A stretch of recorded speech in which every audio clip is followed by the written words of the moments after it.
So let's call to order the very first meeting of the Block Island Coastal Resilience Committee, which I will bring up in a minute. Our first order of business is public comment.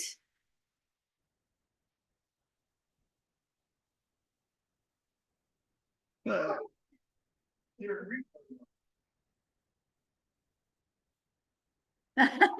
it's weird when I hear my own voice.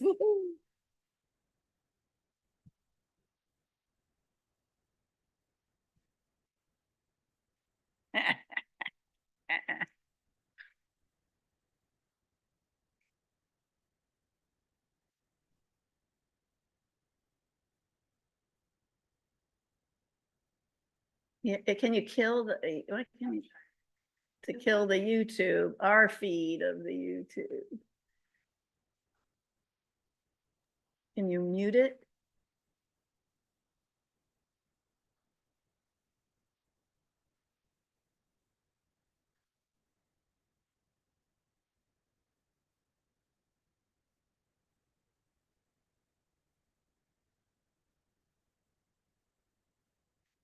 Yeah, so Allison, we're trying to figure out how not to have an echo of me or whoever's speaking on the YouTube, like delayed by 2 or 3 seconds.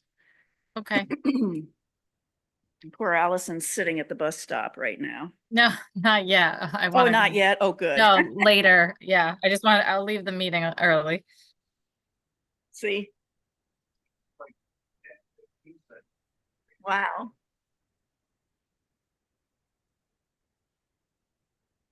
Are we watching YouTube or are we watching the Zoom?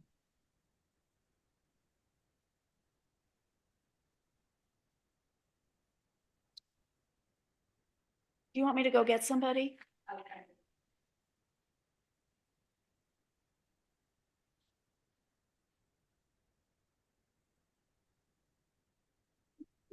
Okay, sorry. There we go. Never mind. Yeah. All right. We got it. Okay. Okay, so that's all right. Now, hey, you know what? Every day is an opportunity to learn something new. So back where we were starting, it's time for public comment. And we had plenty of opportunities for people to step up, and they have not. So please, let's move on.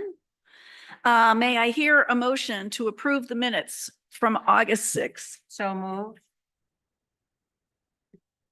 Is there a second? Okay, thank you. Ann seconded. Any discussion?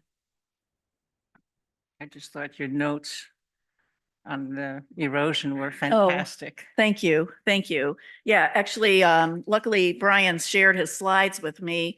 So, Mike, if you didn't get the minutes electronically, they're in here in paper. I'm happy to share them with you electronically. There's so many good stats in there just for like in the future when you're writing proposals and stuff, that there's such good information on, average erosion rates and stuff. And actually, there's more information. So I'm happy to share with you Brian's presentation. Maybe that's what I should do. Okay, I'm writing a note to that effect right now, because otherwise I'll forget. And if I don't send it to me, send it to you. Get back to me. Oh, yeah, sure. And to Mike Shea and Renee Myers. You bet. Okay. And all in favor of approval of the minutes for the August 6th meeting, say aye. Aye. Any opposed? Okay, motion carries unanimous. The next section is committee member updates. Just a very quick update from the town council. They did approve our change of committee name and mission as submitted. There was zero discussion. And so good job, Glennie and everyone else, Claire, who's not here yet, but she will be. Anyway, to everyone who worked on that, thank you so much. Good job. And I will put in the minutes what our final coastal resilience title and mission are, unless someone wants me to read them out now. Mm-mm. Oh, thank goodness. Okay, update from the town planner, Allison. Okay, so couple updates. I think last time I mentioned the hazard mitigation plan update. The committee, advisory committee was being formed, so the council did sign off on that advisory committee, and our first meeting will be next week. And then the Corneck Road project, you know, top priority there, getting the firm on board. So we have a review committee that had a meeting this morning. We've all reviewed the proposals, so we're getting close to a decision, but we're just communicating with the top two firms and going to have a brief interview later this week to finalize our recommendation on which firm to, recommend to the council to move forward with for the project. So I hope by next week we'll be closer to finalizing that, and on the town council's next agenda, we can start moving the project forward. Yeah, I would just like to say that, as I said in the meeting this morning, is that no matter who is selected, we can't go wrong. It's a really good proposals from two good firms. And the reason we're doing interviews is because we need help selecting the best from the best rather than the wheat from the chaff, if you will. It's we're very lucky to have two really good proposals. Actually, three, but two that really stood out. I have two questions, please. Okay, go ahead, Sosha. Allison, is it possible to have the hazmat plan color coded according to which proposals are new or different over the previous plan as they relate to sea level rise? Because we'll be discussing the plan very soon, and I think it makes sense to really look to differentiate the two plans. And the second question. I'm Oh, sorry, I don't understand that question. Which plan? Hazmat plan? Is Yes, hazard mitigation plan. Has the hazard mitigation plan color code the difference? So right now we have our existing plan, and right.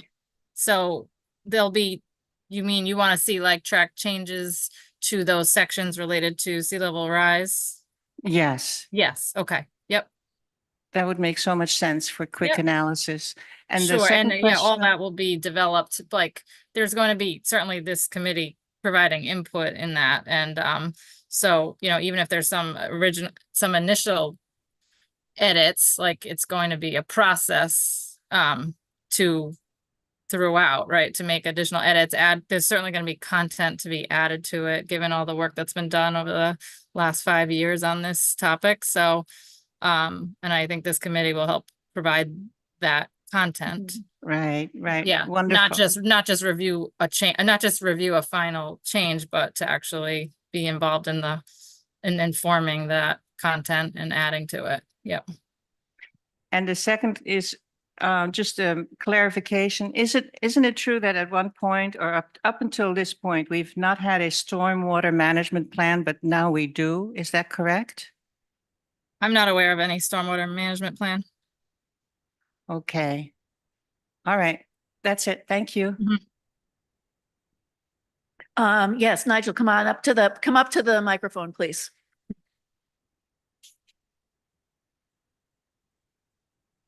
I'm not sure if I heard everything Alison said, but so have we as a committee seen these proposals? And if so, if not, can we see them? These are not proposals. These are responses to a request for qualifications of engineering firms to lead the project. And so this is Allison and Jim Jeremiah sifting through, and Mike, sifting through the three engineering firms who have proposed that they would lead the project, but we aren't doing, it's not the proposal itself, which yes, you will see the proposals Okay. itself. It's just to find an engineering firm to lead this. So like they've sent their CVs in sort of thing. Yes. Yes. It's more, yeah, their resume package, their qualifications to select Ye- them. Yes. Yes, and just to be further clear on that, both Glennie and I were reviewers of the responses to this RFQ, request for qualifications.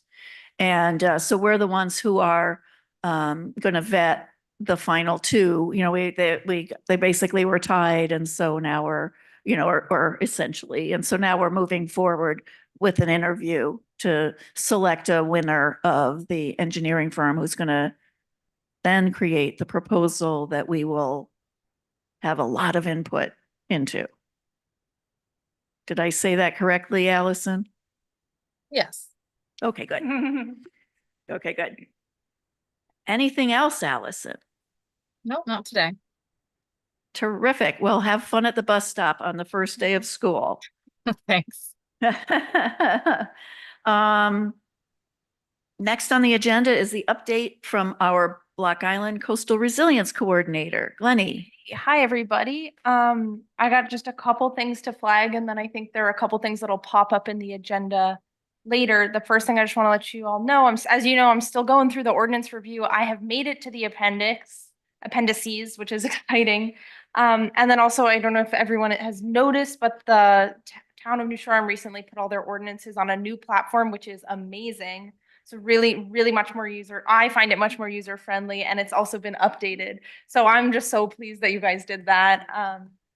So that's been a great change to just make it all a little simpler. And so looking forward, you know, what happens next after this review is done, I'm working internally and with Kim to flesh out, you know, based off some of the things that I saw in the review, how do we turning those into recommendations and saying, you know, this is what it would take. This is who would have to work on it. This is what the next steps would look like, to kind of flesh that out. And then the idea is that then we will bring that to probably town council with a lot of input from relevant committees, strongly including Sea Level Rise, which will be, you know, like a prominent voice on selecting and figuring out which steps various groups should take on.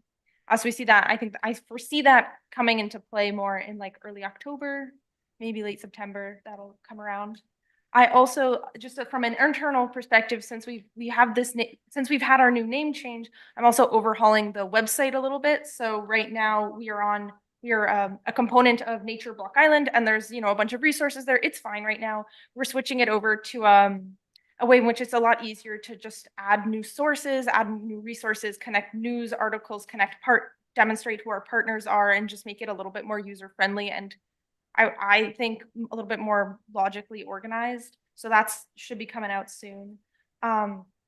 Hopefully some of you were able to come to the NOAA Green Infrastructure meeting that was maybe 2 weeks ago. But if you didn't, no big deal, because it was recorded. And so as soon as the recording comes out, I'll share that with folks. And hopefully that's something that, you know, people can see on their own time. The last thing I have to say is that recently, while I was spending some time on the mainland, I actually worked with the North Atlantic Aquatic Corridor Connector to get certified to be a culvert evaluator. So what that means is that it allows it's like a generalized system to look at connectivity, infrastructure, and also like replacement costs. And then it's also hosted on a GIS platform for all of New England. No one's looked at Block Island. There's nothing, they don't even have identified where the culverts are. So that's something I'm hoping to talk more to Mike about, and then also might be a great opportunity for some engaged learners with the high school to come do some of those evaluations with me this fall with an eye to climate. That's me. So I have a question. Go ahead, Yeah. Saoirse. I was wondering, should our committee recommend to the Nature Conservancy that your position be continued, maybe not by you personally, but I find it invaluable. That, it might be good to have a letter from this committee. Sure. Do you want to volunteer to draft it? Oh. That's such a good idea, Saoirse. I'll see if I can get Mary and me to work on that. Oh, How's that's a that? great idea. Yeah. There you go. Yeah, that's a great idea, though. Yeah, as support. Yeah, because I know there are some, yeah, I think that'd be great to hear the input of like how this model has worked for you guys being on the town side of it, especially the volunteer town side. And I know that that's would be helpful for larger conversations that TNC should and will have about like climate and Block Island, which is awesome.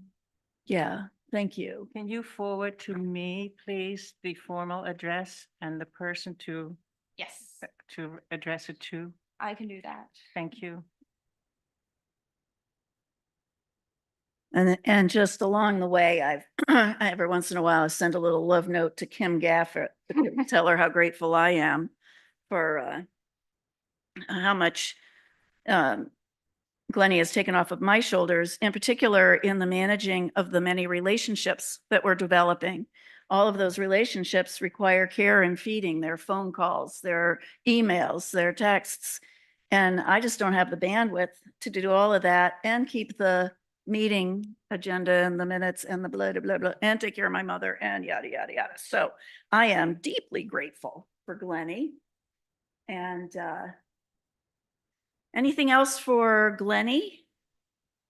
I will put in the minutes the information about how you can access the newly available ordinances. Mhm. So thank you very That's much. awesome. And you're going to give us something to review by, It's like ordinance review. yeah, are you were going to give us Yes, something that's- that we were going to Yeah, respond to? that should be coming the next week or two, maybe. Okay. Yeah.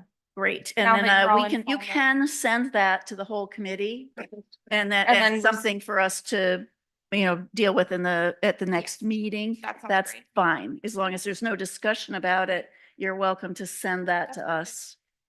I also want to thank Lenny. She's been working with Leah Feldman from the Resilience Management Council? No. Resources. I'm like, wow, resilience. Got it on my brain. Coastal Resources Management Council.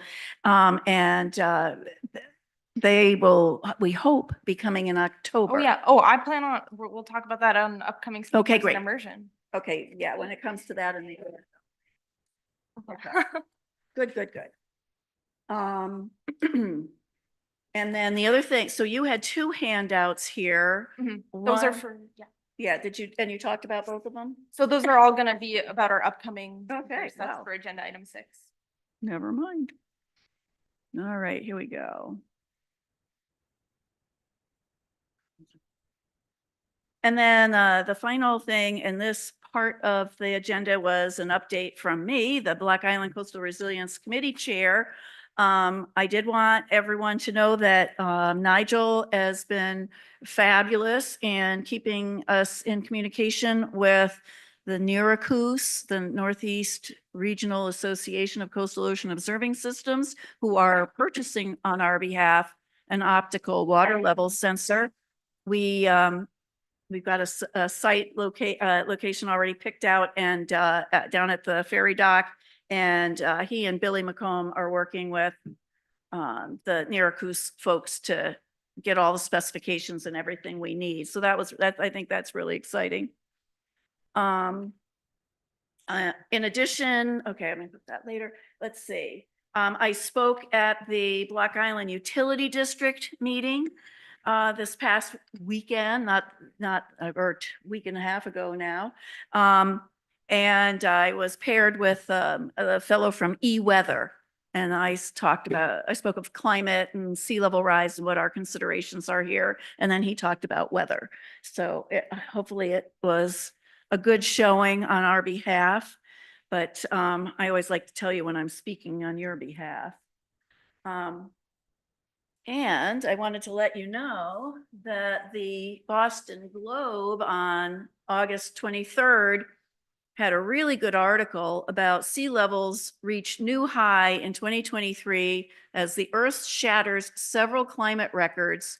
And it's a pretty good comprehensive article in the Boston Globe, August 23rd. And it's got a lot of really good statistics in it about all the records that we hit this past year 2023, because these are all the reports that are coming out now.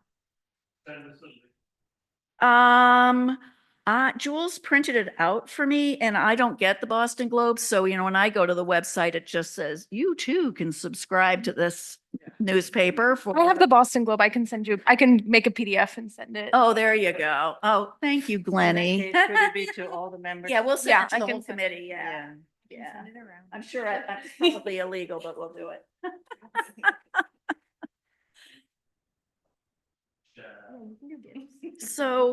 So that's,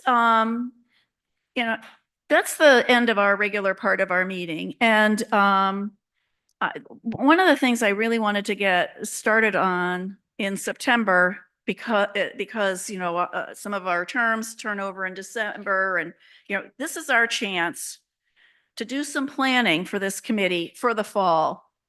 And I am going to call your attention to here, if you can pass those down, and I'll pass these around George, can you pass these around on the audience?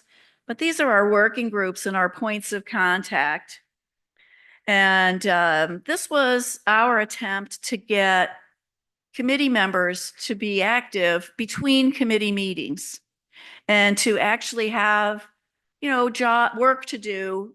So it wasn't just, me and one or two other people, doing all the work of the committee. So I'd really like to review this and to see what's working, what isn't working, and to sort of forge a way forward for us. For example, we have a Corn Neck Road group. It's Mary Anderson, myself, and Nigel, which I'm very comfortable with. But we are going to get pretty busy when the Corn Neck Road project gets started. And, and that's probably appropriate. We might need to add we can't add more than one other person because then we get into quorum land. But I would imagine that, Allison is going to need help. The engineering firm is going to need help. We'll be like points of contact for stuff. And so I would imagine that we're going to get like really busy on that side of the chart. And then, then does that mean that poor Ann Salinas is the only one who's doing community engagement? And I want to make sure that, it's not Judy on everything. And I want to make sure that you all are participating in the ways that you want to. And what's really unfortunate is that so many people aren't here today to talk about how they'd like to participate. I have a suggestion So about that. go ahead. Yes. I emailed it to you in case you want to look at it again. But I wanted to suggest that we combine the public info, education, and community engagement again, as we had before, because as the community engagement group comes up, brainstorms ideas for engaging the community, those comments will trigger what is needed to educate the public at the same time. So I think they're too closely tied together. And that will be my recommendation. Okay. And I can do that without creating a quorum if I, with her permission, drop Corey Hines. And she has already told me that she is willing to drop off anything. She recognizes that she hasn't been here. She's through the stanchion there. Anyway, but she's been speaking with me quite frequently in the last 2 months about her lack of participation, and if we need to do something better for the committee, we should do that, and anything she can do to help us out. So I'm happy to I think combine those two. That makes sense. But basically what that does though, for Ann's edification, is that adds Sosha to our little group that you and Mary and I have been in. No, 4's okay. And what's really good about that is that is Sosha's point of view is like Sosha and I always come at things from really different ways. And it's so instructive to me to listen to her and her thought process. And yeah, so I really, it's like the opposite of being in an echo chamber. It's like, what are you talking about? Oh, I get it now, yeah. So I appreciate that. And I think it'll increase our success. And I want to point out, we really haven't done anything for community engagement this year. Which I also wanted to suggest. And we tried, but I'd like to have an educational session for storm tools because it's both community engagement and education. And I'd like to recommend that we have a session in the winter for year-rounders and then one for the spring or summer of 25. That is just a suggestion. okay, so one in, okay, great, yeah. And so are you going to teach it? No, I will, our job would, are you kidding? I'm like with 2 left feet and technology. So No, we might be we- able to get somebody out here from URI to teach it and then maybe have like a couple of us teaching folks if it's required, depending on what kind of turnout we have. And we can talk about what that might look like, where we might do something like that, but certainly Earth Day is a place where we could do that if we can get the internet hookup. Do you mean like the Earth Day? Sorry, like the outdoor thing with the Mhm. tables? You don't think it's more like if you're actually going to teach someone to effectively use storm tools, it needs to be more like a workshop? I envision would the say workshop. yes, but it's certainly, that's an opportunity to introduce people to We it. could do it again, And then, yeah, do both. do both. Yeah, both. kind of have a, yeah. So what I envisioned was having a work session right here. Yeah. Because I find this room to be very professional. Sorry, what does it want to? How to use the storm tools. Have people come to the room and learn how to use storm tools. What is it doing for people? It will help them see 2 things. If they're buying properties, they can project somewhat into the future in terms of its vulnerability. So you really just, accessing, the sea level rise prediction maps? Yeah. Yes, and showing people how to use the different layers and what it could mean for them. And yeah, I understand your perplexed look, Nigel. It's not hard to mean, use. I feel like though there's also a layer where even if the tool is perhaps intuitive, maybe the understanding or the interpretation of maps and what does a 100-year storm mean? What does a 6-foot surge? Like there's some nuance there that has some interesting opportunity if people come and are actually looking at their own properties to figure out, so I'm seeing the color teal. What does that actually mean in terms of my risk level? And it offers it a little bit more personalized, maybe. I think it's also awareness raising because I don't think a lot of people are aware of this tool. And I think there's some other ones as well that we might want to consider including in a session like that. And yeah. so Especially agree. since one of my other suggestions is that we required the use of storm tools for new construction a certain X number of feet away from the coast. So I think everybody should be informed. Yeah, that might actually be a really good discussion with the CRMCDEM. Because they have a system for it's called Hazard Worksheet, which also includes Yeah. an interactive map component. And right now that's supposed to be part of the process if you're in the coastal zone. So yeah, that's good for that conversation in October, Sosha. Yes, George. My only comment was if we're going to be teaching storm tools, perhaps we should also teach or show people how to use that bluff erosion project that Brian Oakley showed us. And he was here last month. And what's it called? well, I said bluff erosion project. That's not it, but it's the imagery that they've done to, oh, The bluff erosion. it was coastline, it was this coastline, oh gosh, I haven't, what's that? Coastal erosion? Coastal erosion maps, perhaps. I don't think I have the terminology correct, but We'll find that out. was really powerful to see how far the coastline of Block Island had moved or didn't move since 1956. Not at all intuitive. And, Thanks. and it may even be, we might, we can ask Brian for perhaps for permission, for what we can post on the website. Hmm. In 'Cause- terms of posting the maps? Yeah, they're his maps and, They're publicly, they're oh, public on good. CRMC's website and they're awesome. They're super huge resolution. Fantastic. There you go. Big one. Awesome. Maybe we should, Yeah. There you go. Okay. so does that mean then we could ask Allison to print us one that's like a 2x3 to have permanently?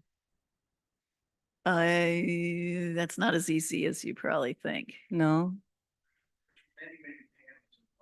Yes. It's GIS layers and it's, Oh,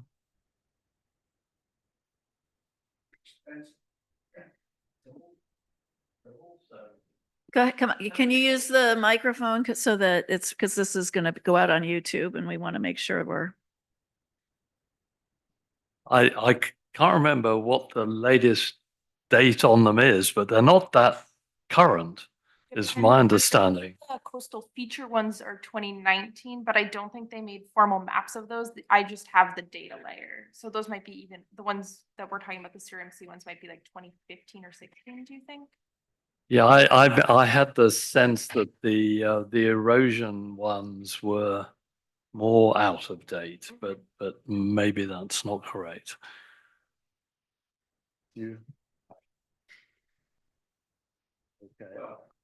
Just to add to that, those coastal erosion maps, they have data on them going back to 1956. Oh, yeah, yeah. And then, so they may not be more than, 2012, but the history is much greater than on the other things we're talking about.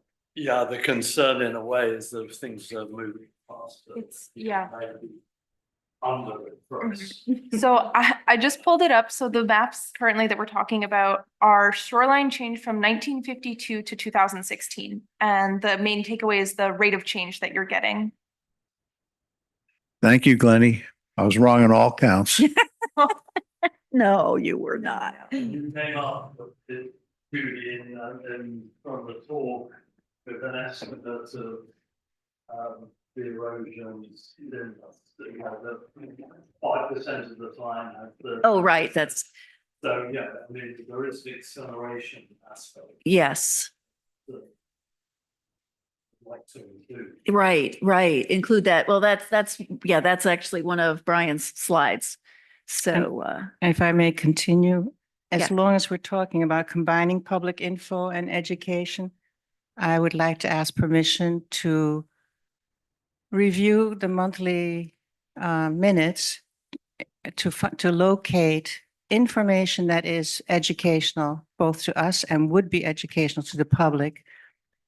Simply, not exactly, but simply cut and paste what's educational for the public and post it on the bib whenever that kind of information comes up.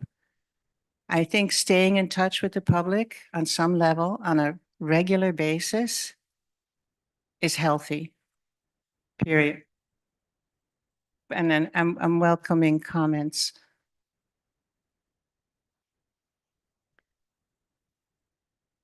I agree that posting on the bib more regularly when there's useful information to share is a good idea. I wonder if things like, if people miss Brian Oakley's presentation, is that like, can we share a PowerPoint like with on the bib, for example, or is it better? No. I wouldn't share his PowerPoint on the bib, no. First of all, I'm not sure I wouldn't crash the bib because it's got so many slides in it. Oh, But besides that, It's somewhat his Yeah. proprietary material. He's put it all together. I have no problem maybe- sharing it with Renee because I know how she's going to use it, and with Mike, because and I might even ask Brian's permission before I do that. But I don't think he's going to have any problem with that.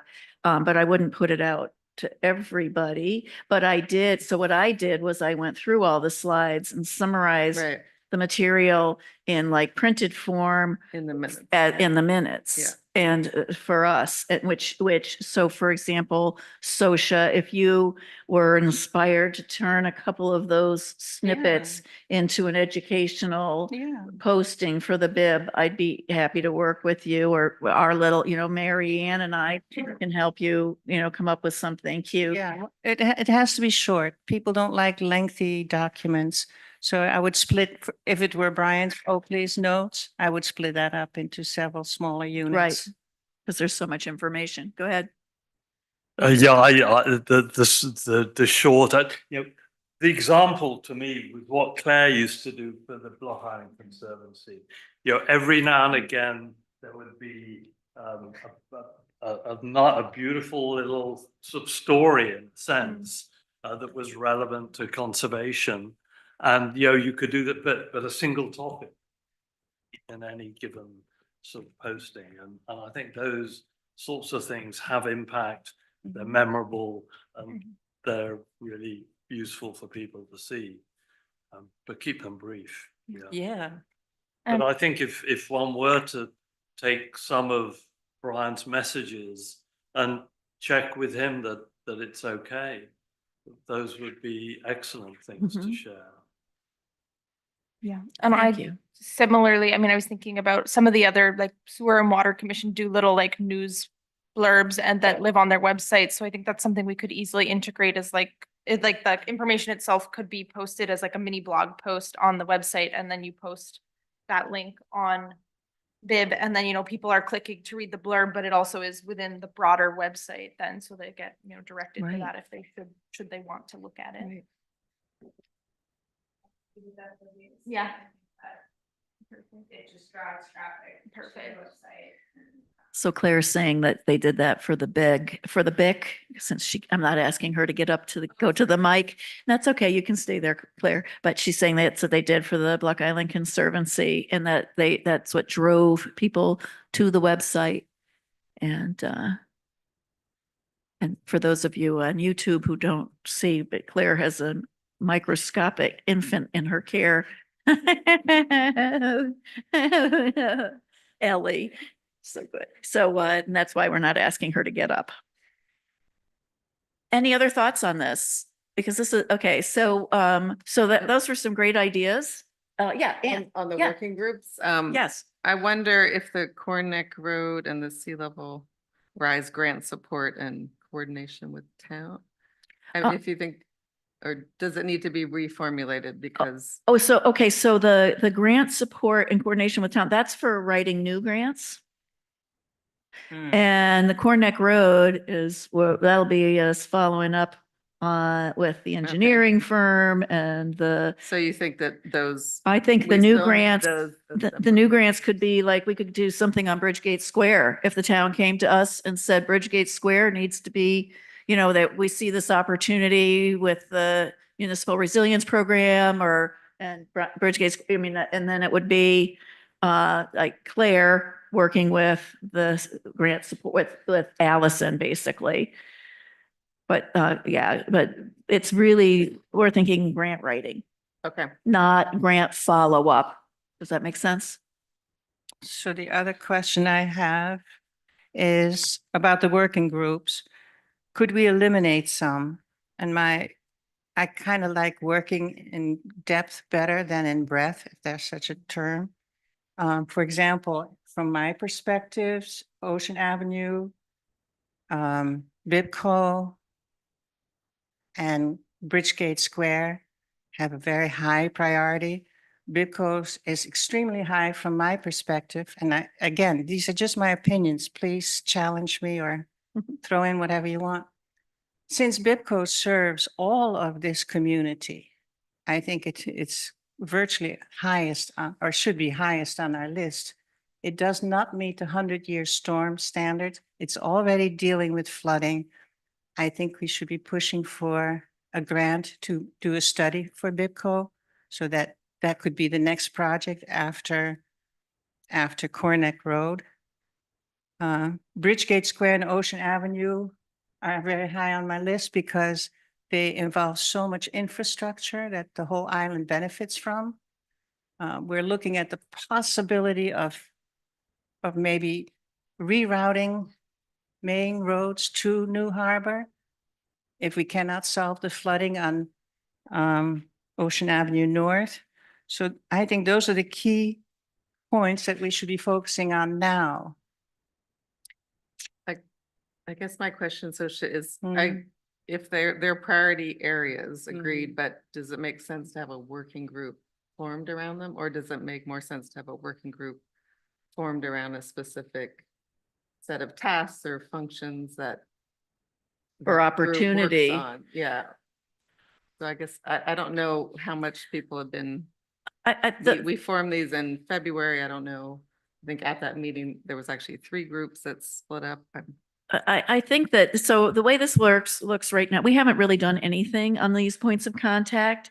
And the reason for the points of contact are so if we have an opportunity come up, there's already somebody on the committee who's in charge of that.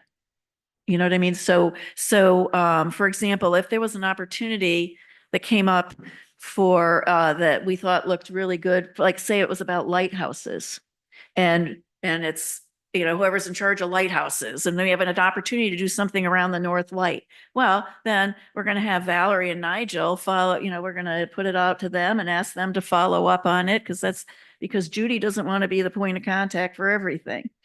And so that's the thing with the points of contact. I think Corneck Road, we were very deliberate in choosing Nigel, Mary, and myself because we've all put a lot into in Right. various forms, you know, what we've the considerations for Corneck Road. And so we're probably the right people on the committee to follow up with the engineering folks if they come to us. But it's going to be me turning to Mary and Nigel and not having, if I can't wait for the whole committee to come together Mhm. to make a decision or to have a discussion about something or whatever. So that's my thinking about the points of contact. I'd love to see something come up on like marsh migration, but I'm really, you know, I'm relying on you guys to look for opportunities.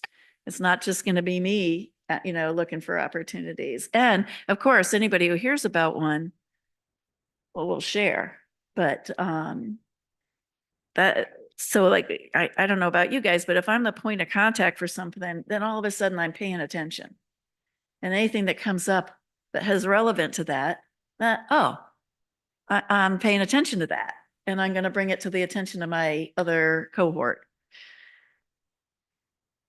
Wow. So that's my thinking. And I'm happy to talk more about that with you, Sosha. But I love the idea of combining community engagement and public information and education. I really welcome you to the meetings that I've been having with Mary and Anne. I think that, yeah, you bring great energy to those conversations. The grant piece is for grant writing, and that's more technical. It's not subject matter specific, but more, you know, getting the grant out and pulling in the right people for writing the technical stuff. And then the last one's the town ordinance review, and we've got Glennie doing that. So that one we can just sort of cross right off our list That was my next. because Yeah. because Glennie's doing that work and it's going to come to the whole committee as soon as she's ready. And then it goes to the town. I see that. Tell me if I'm wrong. I see those comments going to the town council and us making a recommendation, which of those proposals they would like the planning board to act on. Boom. A version of that, but knowing that not all of the recommendations will be directly relevant to planning board, so that more looks like goes to town council, and then depending on the priority goes then to the next, whoever it needs to go to. Yeah, And it's yeah, coming yeah, to yeah. us first, Mhm. before You it get to goes see- to the I mean, you town guys have council. Yeah.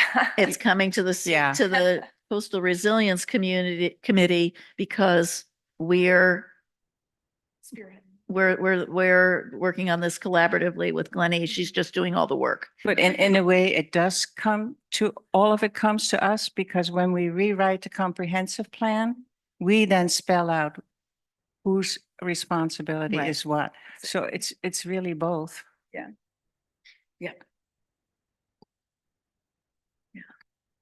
Nigel. I think I could use a little more clarification about the points of contact. I mean, these were thrown together in quite a rush, if I recall correctly. And, you know, I mean, we were sort of assigned you know, just based on, yes, we're sort of interested in that area or not.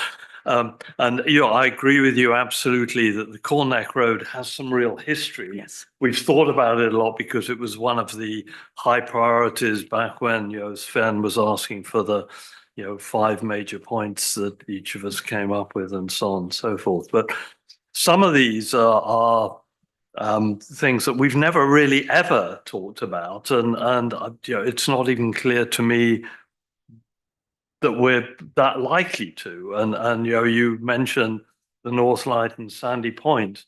I mean, certainly my view is that the North Light and Sandy Point are going to have to look after themselves. I mean, that is that's probably one of the parts of the island where nature is just going to do its thing, and we're all going to learn to live with it one way or another. I don't think we're going to do anything specific to protect these things. I certainly am not interested in thinking a great deal about the North Light and Sandy Point unless it becomes a very specific issue. So I'm not quite sure what it means to be, you know, a point of contact for. But it's exactly what you just said, that when a specific issue arises and it comes to the Coastal Resilience Committee, they're going to call me. And who am I going to call? I'm going to call you and Valerie and say, you know, so this has come up, you know, we've lost the North Light parking lot. The town is going to make a decision about the road, whatever. I mean, I don't know what it is. You know, the neighbors are all up in arms because Socken Pond is breached, and you know, who are you going to call? And so if they call us, and then who am I going to ask for help? They call him. No. Oh, let me tell you, I asked Mike about an issue that I had been hearing a lot about, and he's like, geez, nobody called me. I think it was a huge relief to him to hear that somebody else was getting it. But anyway. I mean, aren't they more likely to call Mike first, and Mike deals with it before we ever have a chance? And that's to great. discuss it? Yeah, okay, right. But the point is, I want Mike to be able to come to us too. And I don't, and so when we signed up for these areas, it was if something came up, who was really interested in following up. But there's nothing you have to do unless you're interested. And if you decided to do something proactive, then you would bring it to the committee, start talking to us about it, or you just wait and be reactive. You're the point of contact for that location. The utility district one, the Beach Avenue, Ocean Avenue by the electric company there. That one, you know, is probably, it may come up earlier because of the ETIP and whatever is discovered in the ETIP. So there might be an opportunity there to work with the members of the utility district team and, you know, to come up with solutions that are, you know, that we can help them brainstorm solutions, or we can get our contacts that we're making, like at URI, to come over and speak with them, or you I see what I'm mean, talking about? I mean, just looking at this, I'd certainly leaving that to just Corey and me seems, I think we need more people there, more people who are knowledgeable about the infrastructure in particular. I mean, my interest there Well, was that's the because of, utility district folks. That's their board that's the utility piece. We're doing the sea level rise, coastal resilience piece. We're not supposed to we're do the not whole interested thing. in it. Well, but obviously, I mean, the way Sosha was talking about it, I mean, her interest is partly because the awareness that parts of the power company are subject to flooding on some frequency or not. I don't, what is the frequency? I mean, how urgent is this, I guess, is the question in my mind. I mean, I understand that sea level rise coming in through Harbour Pond and Trim's Pond, Harbour Pond in particular, is a real threat. I think at the moment it's very infrequent. But maybe that's not true. And certainly when we talked to Jeffrey, I mean, he came and talked about some of this to Yes. us. And I mean, it didn't seem like he was considering this was an urgent. Right, but I would say that based on the meetings that I've been with them, that I've attended with them, is that this is our chance to do like 50-year planning with them. 25-year planning with them. What are they going to do? Those are the horizons we have to be, we've got the money now, Corn Neck Road, nature-based, natural, but we, as a service to this community, I think it's our responsibility to be going to the utility district and saying, you need to start worrying about sea level rise. Where's your planning for 50 years from now? What are your funding up? What are your planning horizons?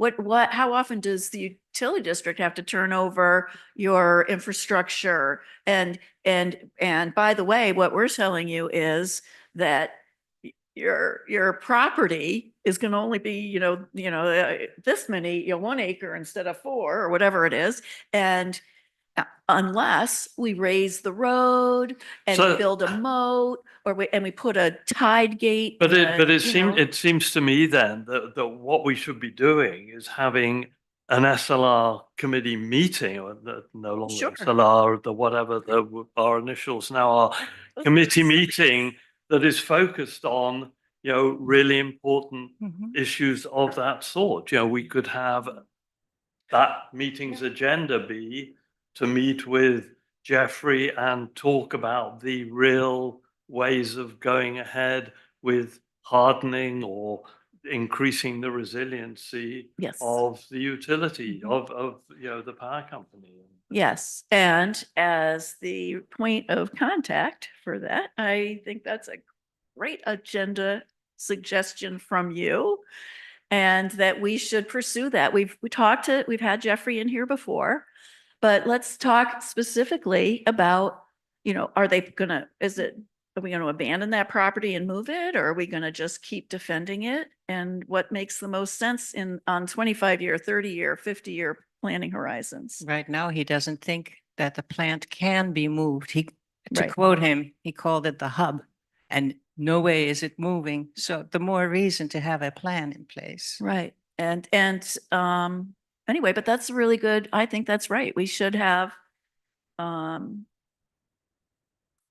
specific meeting. Maybe it's just with a couple of us and a couple of them to flesh it out. But I think a joint meeting with the utility district would be great to talk about that. I think that's a really good idea for a future planning meeting. So for example, just Jeffrey and Barbara. Perfect. Right. Well, just to get it scored in Carlos or whoever. I mean, I don't know who else is on that See, committee. this is where I differ. I think the more we have the whole committee in. No, I'm talking about how you get this idea started, just to do the plan. Yeah, no, Okay. it'll be the meeting will be all of us, but but we aren't Okay. all. Kind of similar to how like we're bringing the CRMC people to talk about green infrastructure. I think if you want, I've been going to the AUD meetings. If you want to follow up, if you want to talk you and I should touch base and maybe we can think about how to move forward to like maybe bring in and like you say, have a BIUD focused meeting, a coastal resiliency meeting, maybe like November, December. Or whenever, yeah. Sure. We can make it happen. Yeah. Maybe just to point out, I think the ETIP initiative, they're supposed to be doing community engagement around that time as well. Oh, yeah, So that's it might interesting. be, I don't know if the two can be combined or how much they're gonna Yeah, be looking at that's those great. issues of resilience of the infrastructure there, but There's a role. I do think there's a way for They're this outside opportunity group for that are sort of consulting with small rural, Like the co-op. they're Yes, looking at yes. the energy I hate Transition. abbreviations like that. Yeah. they're gonna come up with proposals and they're supposed to have a community engagement forum of some sort to get feedback from the broader community about proposals that they're. And I think we can help them with that. The last time they thought they were going to have a community meeting, it wasn't very community. There Right. weren't a lot of people in the community here. And I think we can probably help them cast a broader net and hopefully get more people engaged. Okay, getting back to working groups, if that's okay. Okay, yeah. Wait, are you done with that? If you're finished with your thought on that? I think so. Poor Nigel. Sorry. He's like, did I just walk away with a job? Anyway, go ahead, Sosha. So it's a corny expression, but identify low hanging group. I mean, fruit, sorry. It has to be somebody's responsibility to coordinate. For example, Annette Grilly explained to us that she would be willing to look into sand engine and into closing off the dunes on Corneck Road effect on protecting Corneck Road if that suggestion came from the whole committee. Another one is, I haven't heard anything, but maybe you have, that last time I took notes on the pump stations, there was a mention of the need for backup power. And I haven't heard that being backup power For for what? pump stations. Anyway, the other one was, the town sewer department recommended that new construction include shut-off valves so that they don't have that flooding problem that they have now. Do you remember that? Yes. Okay. Yeah, and then, of course, the ordinances.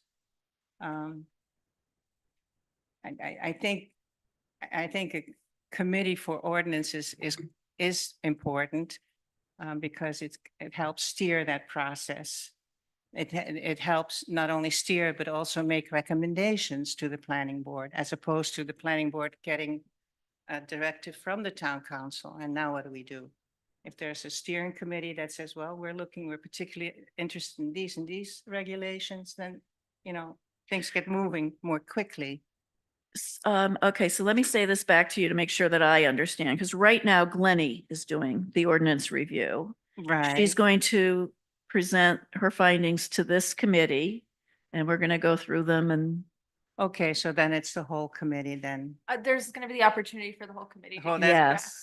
Never mind. Okay, good. Never mind. And yeah, so that's why yeah, we were trying to break up the ordinance review amongst multiple people because it was such a big job, but now we have a person doing it. So it's funny because I typed up my suggestions for today and your outline was perfect. I just pulled from. Oh, good. So I read my suggestions to you guys. There's one left, and that's the issue of attendance challenges. I find that too many people cannot attend our meetings for very valid reasons, enough times. And I was really posing it as a question. What can we do? For example, can we change the workload during the summer to accommodate those? Oh, wait. Now are you talking about the general public or you're talking about committee members? Committee members. Okay. Sorry. All right. Yeah. So is there something we can do to accommodate those people who are just too darn busy during the summer right? Without penalizing them. Or change the workload perhaps, but I'm really asking for suggestions. Oh.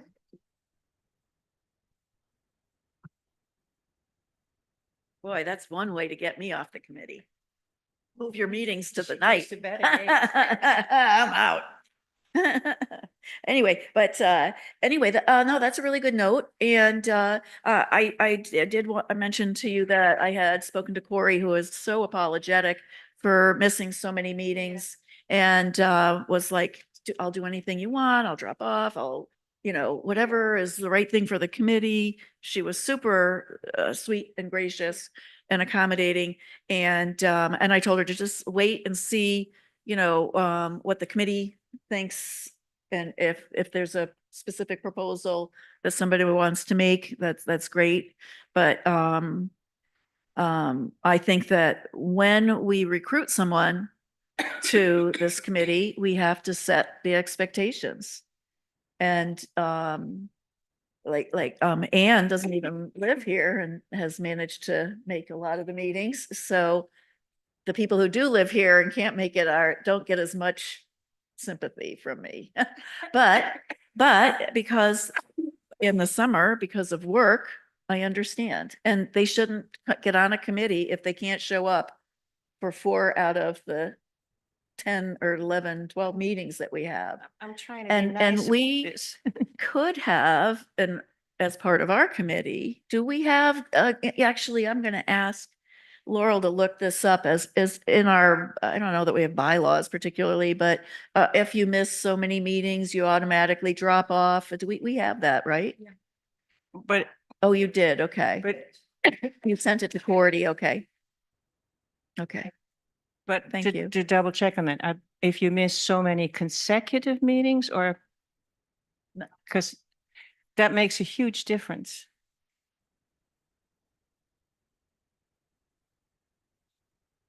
Right. Right. It's more, right. It's more up to us on what we want to do. So it was a real challenge for us this earlier in the summer because we didn't have a quorum at a meeting and almost didn't have a quorum at another meeting. And now I'm really paying a lot of attention to quorum. But that's really a summer problem. I think we have not had that kind of problem other times of the year. Nigel, I'm happy to hear your point of view. I mean, do we have to have a monthly meeting? Is that a requirement of the committee? I mean, should we be accommodating the fact that, yeah, I mean, probably I would much prefer us not to be meeting in the summer. There are all sorts of other things come on. We're on a vacation island. People come and visit us. There are all sorts of reasons, I think, why we might go slower in the summer and put in more time in the winter when things are less busy. And one thing we could do, which we have sort of flirted with, is, maybe we don't have a July or an August meeting, but we have like a community engagement event, so that we're still working on our stuff behind the scenes, but maybe we don't have to hit a specific meeting time, and whoever works on the, whatever the subject of the community engagement event is, but we try still to engage the summer populace. I mean, so we had good attendance at our July and August meetings because we had people who were interested, and we tried to get Brian Oakley here. That was sort of a community engagement event with BIMI, and we worked with Brian to, make it that way. It wasn't exactly how the community engagement team thought it was going to look, but I would like to continue to have those kinds of experiences for people in the summer who aren't here the rest of the year. Yeah, I sort of agree. I mean, I think that really was a community engagement of someone who is, really well aware of the issues that, are a major part of what we're here for. So Yeah. I thought that was great. So maybe move programs, use the summers for programs that attract summer and winter Yeah. people. Have the emphasis be on programming. Instead of trying to get a Instead of- quorum. Yeah. The Yeah. one thing I would say, then maybe set yourself the goal of having pretty effective and robust working groups that are able to, I don't know, whether or not they are less active in the summer or whatever, as long as they're still ch-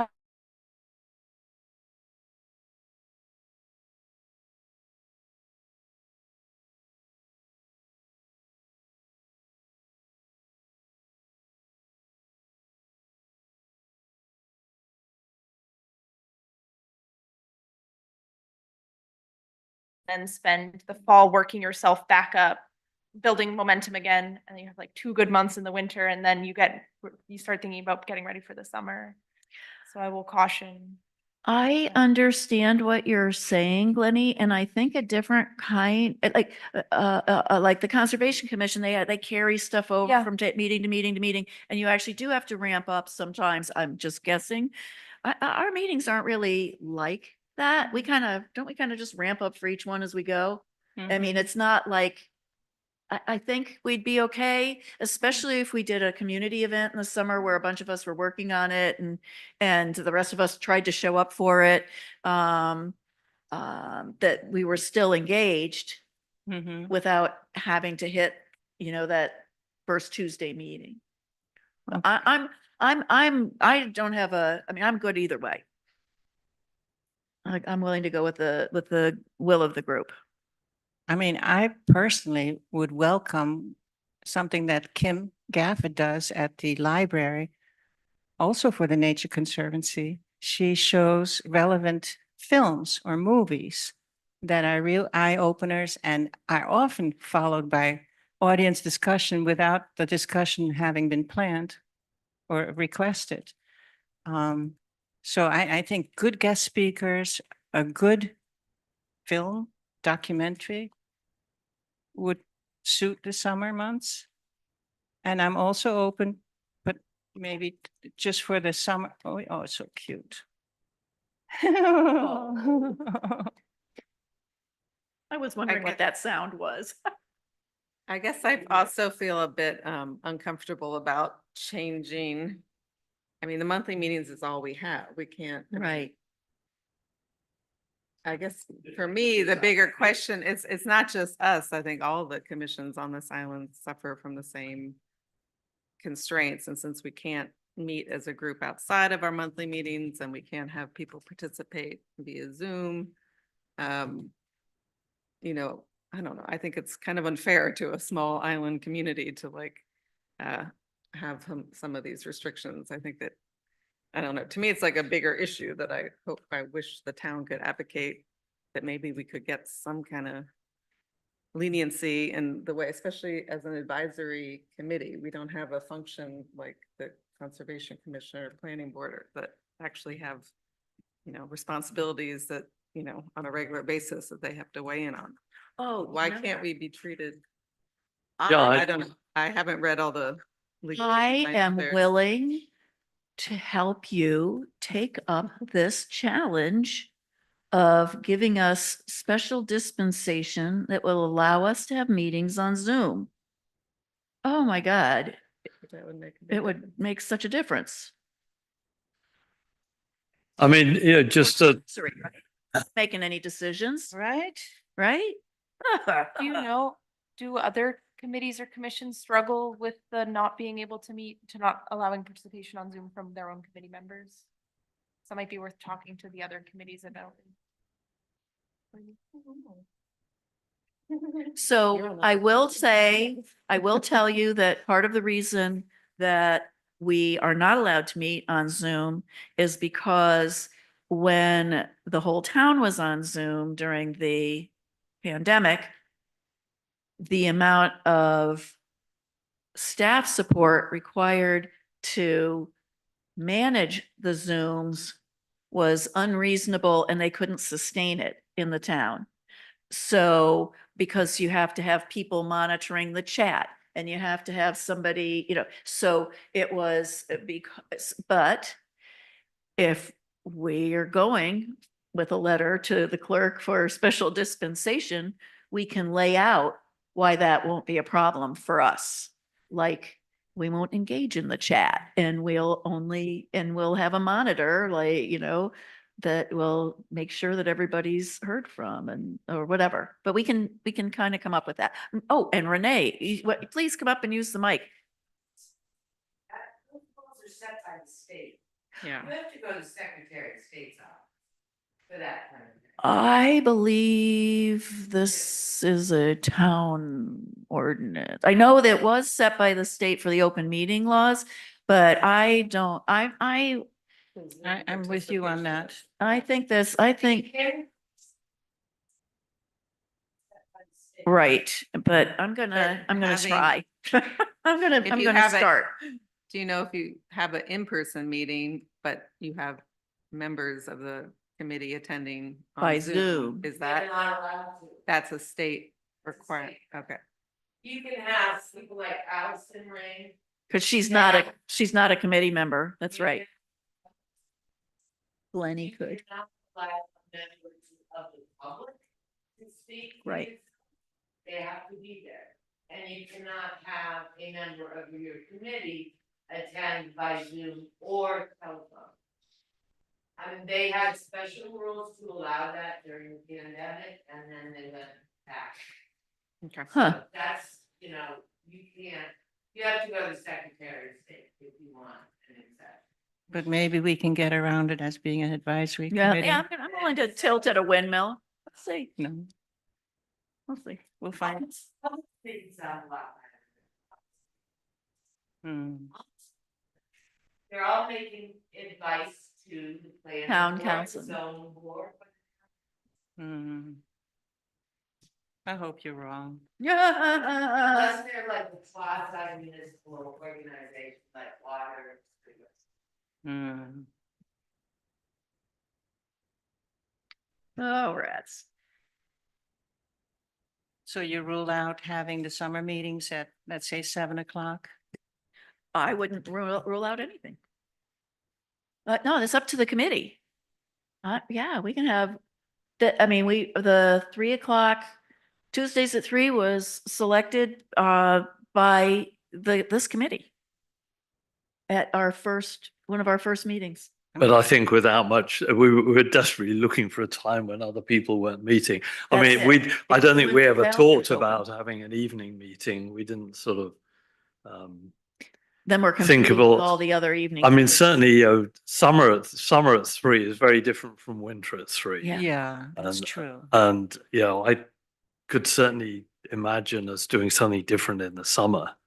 Or, you know, or as I was suggesting, you know, maybe having fewer meetings in the summer, if we could maybe have more meetings in the winter. I mean, does it have to be once a month in No. this sort of regular way?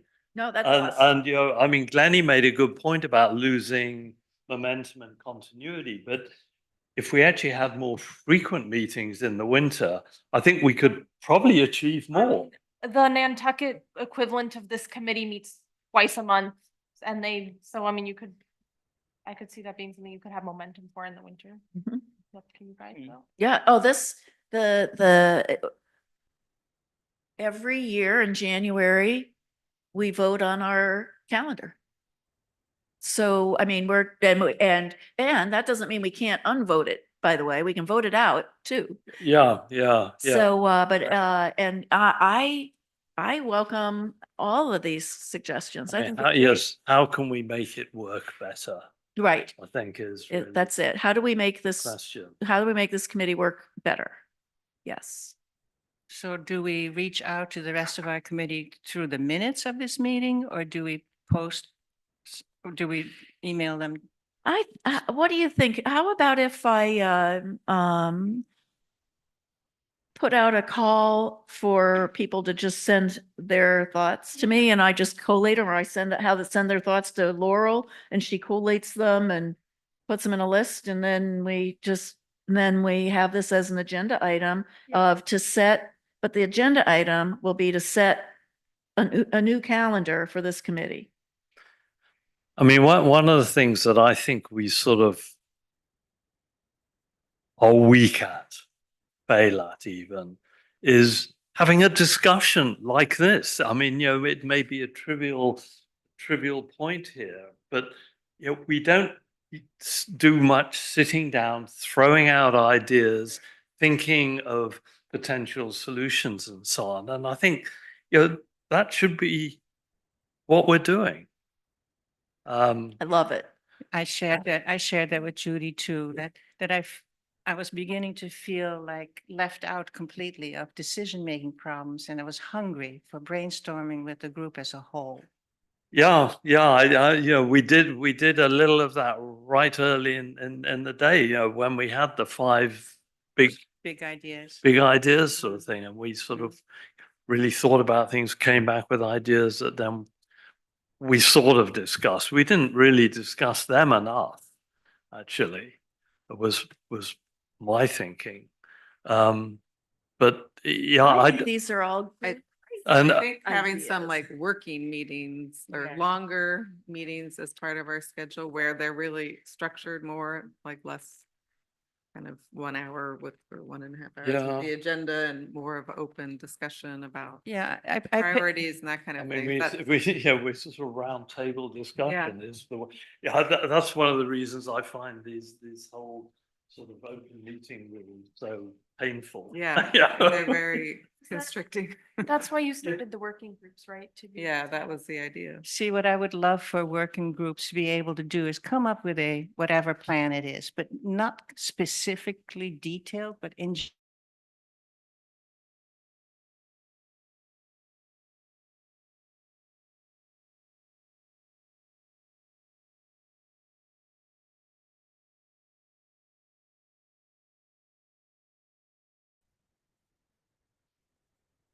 Yeah, no, we need all the voices represented at the outset, really. yeah, that would be my preference. to- Okay. So if you want more working groups, does that also come into play with getting items on the agenda that you want to discuss beyond just Judy doing her best to figure out I'm what we want just, to talk about? right? yeah, I mean, I'm winging it on, I'm flying on a wing and a prayer on the agendas every month. I welcome suggestions for new agenda items and for new discussion items, especially if someone besides me leads the discussion. So I think that's great. I think these are, Nigel, I love your ideas. I think they're great. And luckily, we're on YouTube, so I can actually go back because I've been listening and not typing. So now I can go back and listen and type down. But no, I think these are great ideas. So I will put on the next meeting agenda some time for us to have a discussion about our calendar. Our next meeting there is CMMC. That's I okay. mean, I think, we need to Our separate calendar. I the think. sort of internal discussion meetings from the external Yeah. Like the boring stuff no one wants to go to. Oh, okay. to and fro Mhm. with other sort of institutional Okay. groups. Because I think in the end, then there's so little time given, we can't have a discussion again. Okay. I mean, I think the way things went with Brian were good because it was really focused on Brian. And I think with CRMC, we need to do the same thing. We should really focus it on CRMC. If it means that we have to have a separate meeting to talk about things of this sort, then we should do it in a separate meeting. Okay. So almost like you want like a resiliency meeting and then like a work session meeting. One Yeah, of each. yeah, But they all have to be They're all technically open the public same. meetings. yeah. Technically, yeah, they're That's all. the constraint. With the agenda and it published 2 days before, 2 working days before, and all So that. Judy, I Yes. think you gave me 2 jobs. I'm hoping it's 1, but I think you gave me 2. I will contact Mary to write a letter regarding maintaining a resilience officer. Yes, I'm happy to help you with that. Glennie will send me the contact information. And since Glenn, you have that already, send me the things that you've done. You don't have to do anything, just email it to me. And then, did you put me in charge of storm tool training? you're the chief nag on making sure that we working make group. it happen. Yes. I'll say that the working. The group, working the group. public information You're the and storm community tools. engagement There working we group. go. You're the Okay. storm tools. Okay, nag. I'm happy to help. Working group. Okay. But no, we're not going to abandon you to that one on your own. No, Okay, absolutely not. all right. Okay, so we're almost out of time. Wow, I really appreciate this discussion. And you're right, we don't have enough time for this kind of discussion. And we have had meetings like in the late spring where it was, I mean, we got out after 50 minutes because I couldn't get a discussion going. So I'm gonna keep trying. So is there Um, anything that you want us to do for CRMC coming to prepare? In other words, should Yes. we be, Ready for me? Yes. That's, let's move on to the next. Yes. Then. Great. Let's talk about upcoming Perfect. speakers. So so some of these handouts on the table are to help kind of frame the discussion. So we are confirmed. So we have a policy analyst and the permitting biologist permitter from CRMC, who, you know, both of them have Block Island is in their purview. They're both coming out in October to talk to us, which is super exciting, as well as the staff attorney for our Roger Williams University Law Fellow, who is similarly who is also looking at, you know, green infrastructure policy and community input as a broader topic. So what I have on the table are just the bios of the folks who are coming, as well as the scope of work for the Roger Williams Law Fellow. So that student has been selected and is doing preliminary work, but this meeting in October will be a really good opportunity for them to really like hone in the research that they're doing. I also will be meeting on Friday. I'm gonna hop over to CRMC and meet Anthony and Leah, and we're just gonna have a little bit of a discussion of what they can bring to the meeting in October that will be helpful for you all.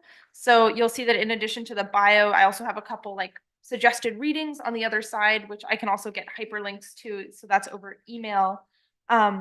But if you had time in the next couple days to read the bio, maybe scroll through one or two of the suggested readings that look interesting to you, and then feel free to shoot me an email before Friday morning. So it's a pretty quick turnaround. So in a couple days, of anything that I'm happy to pass along, if there are topics, if there are things you found confusing, things that you would like more information on, I can bring that to the meeting on Friday, and then they can frame what they're going to talk to us about. and since not everybody is here, can you email this to who's missing? Yes. Thanks. Make sure that gets out. Actually, if you want to send it to me, I And you will can just attach it. send it out to the whole group electronically. Great. So how do you see this working? So they're both coming Mhm. and they'll give presentations, or they'll. So be I a think quick they want, discussion? so yes, so the goal is for it to be a discussion, like a I see it as hopefully being more like a conversation and a Q&A. Maybe less of like not so much the presentation that Brian Oakley gave and more an opportunity for us to ask them questions. We're also hoping to get some folks from Town Council, Conservation Commission, Building Official, and Planning, who also work closely with CRMC, to have the opportunity to come and get some time with them to Separate from this meeting? invite them to the Will they also have time to meet with others so separately? I think they're here for pieces of the day, I don't know, sorry, I don't know if they're both here for the full day or not Okay. yet, but that's definitely an invitation I can extend. I guess it seems like There's a very lot. ambitious to me. There's a lot going on. Are Yeah. we gonna have a longer than normal meeting? I believe it's still set for an hour and a half. So is the thought they won't give any sort of presentation or just a brief one? Well, so really, right now, at this point, we have the time, like we have the time set aside for them to come. Would you like a presentation? Well, I think Yes. for them to start out by at least sort of just explaining the overall process, you know, in situations that are relevant to the sort of things that would crop up here Yeah. particularly. that's good. But, you know, I think that gets us all onto exactly the same page. So like maybe like Um, a 10 or 15-minute. yeah, presentation yeah, process could be yeah. casual or to discussion. Yes. Yeah. Yeah. That sounds good to me. And I guess, yeah, what do they want from us? Like, what are the gaps or the issues or questions that they have I for mean- the community? I'd like us to have a consensus between us in the town and the Conservation Commission, the Jen Brady, the the building folks and this committee to have a common understanding of what the process is. I want the planning board to understand what that process is. I want the zoning board to understand. I want everybody to know. Yeah, I think the process right now is a little mushy. It's murky, and I do think there's some like relationship mending to do. Yeah, I mean, certainly, yes, yes. Sure. I mean, what role does the town have in saying yes or no to So- applications? so I mean, those are are you- very important questions. And I think there's also layers of for CRMC, there's like, there you get one signature from one person at the town and then and there's a discussion to be had too about like, who's gonna help Jen make that decision? Whose role is it to Right. thumbs up, thumbs down? Like whose desk does it need to land on? Whose desk maybe should things land on? And I think to be like, I think there's layers of assumption on both sides, maybe. Yes. Right. So I mean, Glenn- the other question I would certainly like them to address is to what extent, their rules actually take into account sea level rise that has already occurred. So, I mean, my understanding of that Scotch Beach Coir Log project was that, they're using datums that are old and, they're probably no longer correct, but are we stuck with the fact that they're using datums that are old? I'm sure the mean low water and mean high water were not the same now as they are in the sort of things that they're working from, for example. And I'd like them to sort of address those sorts of things. How resilient is their organization Perfect. to? I will let them know on Friday to get ready for you. I also have a question. Has the CRMC been reformed? I mean, the state, Did that pass? No, No. oh, didn't pass. didn't pass. Didn't pass. How come? Don't, she's the wrong person to ask that question. So the change in the law never happened, they didn't get through. The change in the advisory board for the Appointed. CRMC, the politically appointed board of directors, whatever they're called, was not, the law was not changed. The request had been to make it a professional Yeah. board of, people who, not Yeah. political, but professional, and it didn't pass. Did it get voted on or did it never get voted on? Did get voted on, Okay. but didn't. There's some, if you look on Eco RI, I know there's some good articles about it. I'm shocked. You are?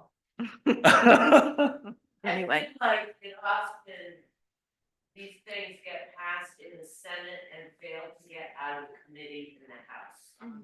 Yeah, And that may have I been think why. Yeah. that's what I think happened. That's interesting. So, we have one more minute.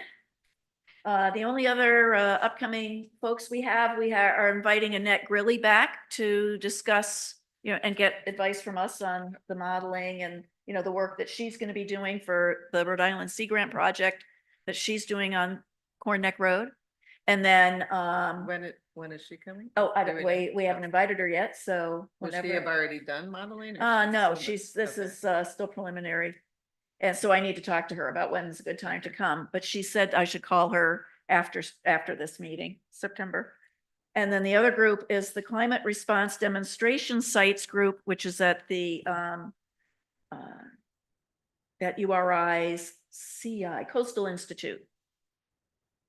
And so there are demonstration sites around Rhode Island, climate response demonstration sites in Barrington and Westerly. But anyway, they're talking about making Block Island a demonstration site. And so I want to have them come out and talk to us about what that means. What's the commitment from us? What do they do? But basically it's a way for them to funnel more research dollars to Block Island.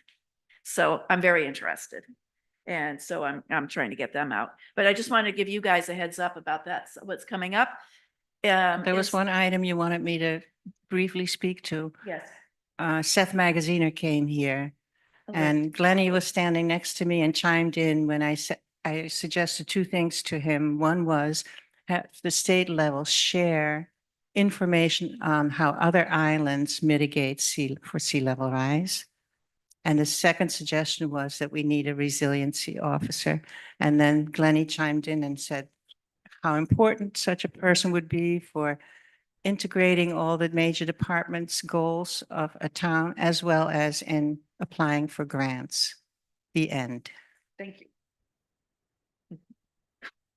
Okay, may I hear a motion to declare this meeting adjourned?